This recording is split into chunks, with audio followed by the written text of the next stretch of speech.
প্রিয় মাধ্যমিক ছাত্রছাত্রীরা, আজকে আমরা তোমাদের জন্য মাধ্যমিক ভূগোলের ৩ ও ৫ মার্কের বড় প্রশ্নের সাজেশন নিয়ে হাজির হয়েছি। তাই ভিডিওটি সম্পূর্ণ দেখতে থাকো। এখানে টিক দেওয়া প্রশ্নগুলি অধিক গুরুত্ব সহকারে তোমরা দেখবে। প্রথম প্রশ্ন, বদ্বীপ গঠনের অনুকূল পরিবেশ বা শর্তগুলি লেখো। পরবর্তী প্রশ্ন, গিরিখাত ও ক্যানিয়নের মধ্যে পার্থক্য লেখো। ড্রামলিন ও রসমতনের পার্থক্য লেখো। পরবর্তী প্রশ্ন, ঝুলন্ত উপত্যকায় জলপ্রপাত সৃষ্টি হয় কেন? বৈপরীত্য উষ্ণতা কাকে বলে এবং কিভাবে সৃষ্টি হয়? পরবর্তী প্রশ্ন, ওজোন স্তর বিনাশের কারণগুলি উল্লেখ করো।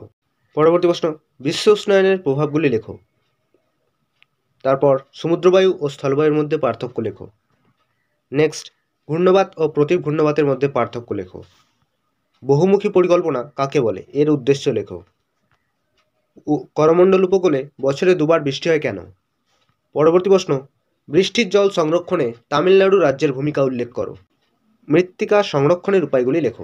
পাঞ্জাব হরিয়ানায় কৃষির উন্নতির কারণগুলি উল্লেখ করো। ভারতে দ্রুত জনসংখ্যা বৃদ্ধির কারণ কী? জোয়ার ভাটার সুফল ও কুফলগুলি লেখো। পরবর্তী প্রশ্ন, ভূবৈচিত্র্যসূচক মানচিত্র ও উপগ্রহ চিত্রের মধ্যে পার্থক্য নিরূপণ করো। পরবর্তী প্রশ্ন, উপগ্রহ চিত্রের ব্যবহার ও গুরুত্ব লেখো। এই উপগ্রহ চিত্র থেকে এই দুটি প্রশ্নই তোমাদের খুব গুরুত্ব সহকারে দেখতে হবে, কারণ এই দুটি প্রশ্ন এমন প্রশ্ন যেটা পরীক্ষায় এবারে এসে যাওয়ার মতো। পরবর্তী প্রশ্ন, বজ্র ব্যবস্থাপনায় ছাত্রছাত্রীদের ভূমিকা লেখো। এরপর তোমাদের ৫ মার্কের বড় প্রশ্নগুলি দেখতে হবে। কি? প্রথম প্রশ্ন, এটি খুব গুরুত্বপূর্ণ।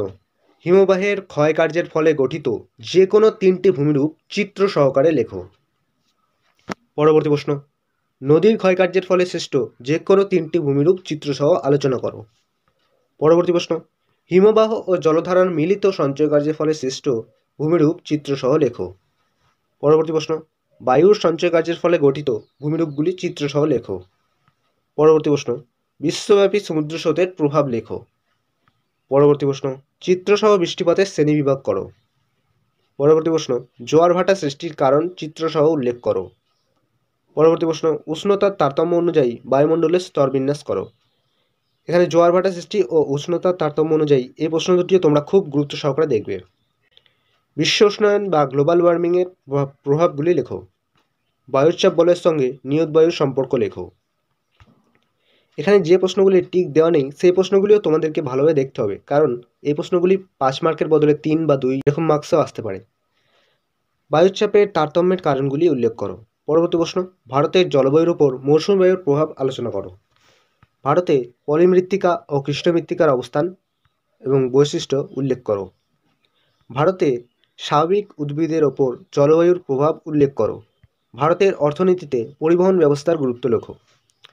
ইক্ষু, চা, গম, কফি চাষের অনুকূল ভৌগোলিক পরিবেশ সম্পর্কে লেখো। এখানে এগুলোর মধ্যে যে কোনো একটি তোমাদের এবারের মাধ্যমিক পরীক্ষায় এসে যাওয়ার মতো প্রশ্ন, এটি খুব গুরুত্বপূর্ণ, তাই এগুলি তোমরা একটু দেখে রাখবে। পরবর্তী প্রশ্ন, পশ্চিম ভারতের কার্পাস বয়ন শিল্পের কেন্দ্রীয় ভবনের কারণ উল্লেখ করো।